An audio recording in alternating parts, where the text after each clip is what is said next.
क्या मंडी के प्रदर्शन में था किसी राजनीतिक दल का हाथ? कुछ राजनीतिक दलों के कुछ छुटभइये नेता जो वहां पर इस माहौल को खराब करने का प्रयास जो कर रहे थे। क्या राजनीतिक दल के नेता थे हिंदू संगठनों के साथ?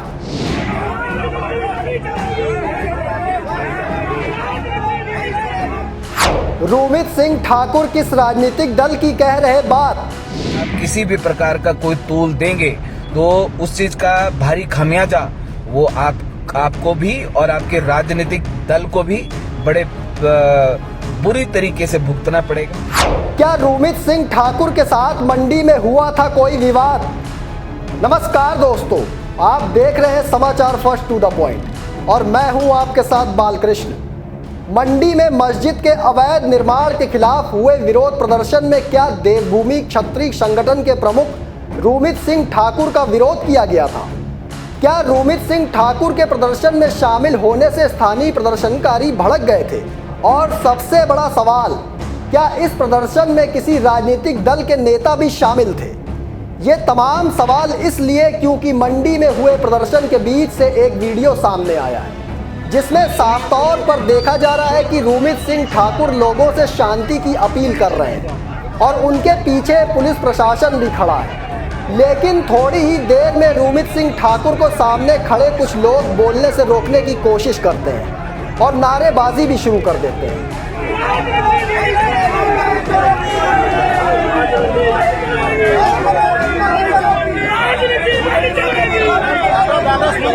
कुछ स्थानीय प्रदर्शनकारी नारेबाजी में साफ तौर पर कहते दिख रहे हैं कि राजनीति नहीं चलेगी, राजनीति नहीं चलेगी। ऐसे में अब सवाल ये है कि क्या प्रदर्शन के बीच सियासत भी जमकर हो रही थी? क्या मस्जिद के अवैध निर्माण के विरोध के बीच किसी राजनीतिक दल के नेता भी शामिल थे और इस मुद्दे को और ज़्यादा तूल देने की कोशिश कर रहे थे? ये सवाल इसलिए भी खड़ा हो रहा है क्योंकि खुद रोमित सिंह ठाकुर ने नेताओं को खरी खरी सुना दी है। उन्होंने इस विवाद को लेकर खुद अपना बयान सोशल मीडिया पर साझा किया है और राजनीतिक दल के नेताओं को सख्त चेतावनी भी दे डाली है। इस वीडियो को शेयर करते हुए लोग खबरें वायरल कर रहे हैं कि प्रदर्शन के बीच हिंदू संगठनों में आपसी गर्मा गर्मी भी हुई थी और चर्चाएं ये भी है कि कुछ स्थानीय प्रदर्शनकारियों ने रोमित सिंह ठाकुर को बोलने से रोका और उनके हाथ से सरकारी माइक भी छीन लिया। लेकिन इस विवाद के बाद रोमित सिंह ठाकुर ने खुद सामने आकर अपनी तरफ से इसकी सच्चाई बताने की कोशिश की है। आप खुद सुनिए रोमित सिंह ठाकुर ने क्या कहा है और किस राजनीतिक दल के नेताओं को चेताया भी है। सुनिए। विरोध प्रदर्शन था अवैध निर्माण को लेकर, तो मैं भी मंडी गया था, लेकिन अभी मुझे कुछ जानकारी मिली कि कुछ ऐसा विवाद हो रहा है तो और कि वहाँ पर मेरे साथ कोई धक्का मुक्की की गई या मुझे बोलने नहीं दिया गया।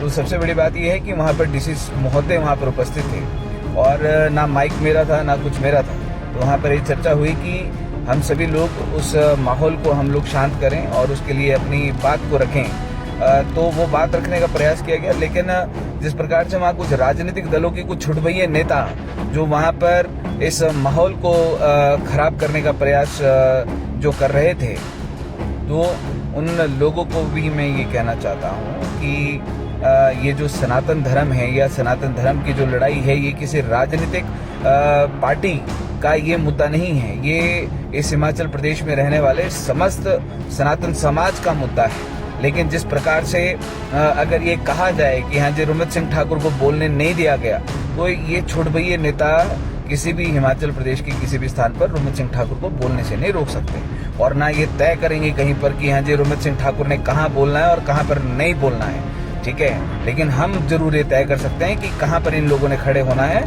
और कहाँ पर इन लोगों ने खड़े नहीं होना है। तो जो ये जो विवाद को अगर कोई बढ़ाने का प्रयास कर रहे हैं छुटभइये नेता, तो अपने इस विवाद को अपने तक सीमित रखें, क्योंकि अगर आप किसी भी प्रकार का कोई तूल देंगे तो उस चीज का भारी खमियाजा वो आपको भी और आपके राजनीतिक दल को भी बड़े बुरी तरीके से भुगतना पड़ेगा।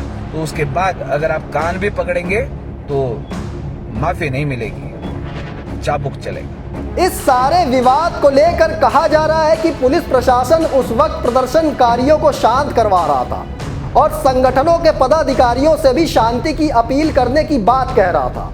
इसी कड़ी में पुलिस प्रशासन खुद अपना सरकारी माइक संगठनों के पदाधिकारियों को दे रहे थे और उनसे प्रदर्शनकारियों को शांत रहने की अपील करवा रहे थे। इसी बीच रूमित सिंह ठाकुर को भी सरकारी माइक दिया गया, जिसके बाद रूमित सिंह ठाकुर प्रदर्शनकारियों को शांति बनाए रखने की अपील करते दिख रहे थे, लेकिन कुछ स्थानीय प्रदर्शनकारियों ने उन्हें रोकने की कोशिश की और नारेबाजी शुरू कर दी।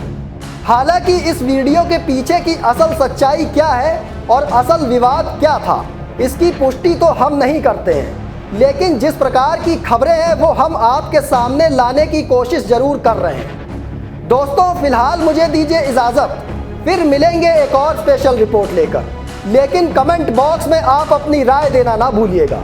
तब तक के लिए धन्यवाद।